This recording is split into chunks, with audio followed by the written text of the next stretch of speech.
తెలుగు స్టేట్స్‌లో ఉండేటువంటి general you know మనకుండేటువంటి అలవాటు ఏంటంటే, చాలామంది అక్కడ ఉండేటువంటి నేచర్ ఏంటంటే, ఫారిన్‌కెళ్ళిపోయి టోఫెల్ రాసేసి, అక్కడ యూనివర్సిటీస్‌లో ఎంఎస్ చేయాలనేటువంటిది. In that way comparison with MS in US or UK whatever it is and studying in a program, unique program like జాక్సమ్ in collaboration with foreign university ఉండేటువంటి అడ్వాంటేజెస్ ఏంటి సార్?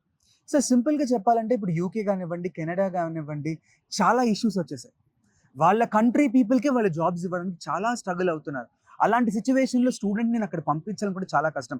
సో సింపుల్‌గా చెప్పాలంటే ఇప్పుడు నేనొచ్చి కెడ్జ్‌తోనో, యూటీఏతోనో, సన్నీ ఆల్బనీతోనో, లేకపోతే జార్జియా స్టేట్ యూనివర్సిటీతోనో నేనిప్పుడు tie up చేసుకున్నట్టు నాకు నచ్చిన యూనివర్సిటీ చిన్న చిన్న యూనివర్సిటీస్ నేను టై అప్ చేసుకొని చేసుకోవచ్చు. మా కీప్ లెర్నింగ్ కానివ్వండి, జాక్సమ్ కానివ్వండి. మేము చేసుకోకుండా ఉండడానికి రీజన్ ఏందంటే ఒక క్వాలిటీ ఎడ్యుకేషన్ వస్తేనే క్వాలిటీ లెవెల్ ఆఫ్ ప్లేస్‌మెంట్స్ దొరుకుతుంది. ఆ క్వాలిటీ ఎడ్యుకేషన్ రావాలంటే the college should also have the reputation and they should have the accreditation లాగా. సో కాబట్టి we have done with those universities. Same time మన జాక్సమ్‌లో చదివే స్టూడెంట్స్‌కి ఈ హడిల్స్ ఉండవు. అరే నేనొచ్చి జీమాట్‌లో ఇంత స్కోర్ ఉండాలి, నేను టోఫెల్‌లో నాకు ఇంత స్కోర్ ఉండాలి, లేదు నాకు ఫ్రెంచ్ లాంగ్వేజ్ నేనొచ్చి B2 లెవెల్ కంప్లీట్ చేసుకొని వెళ్ళాలి. ఈ ప్రాబ్లమ్స్ ఉండదు.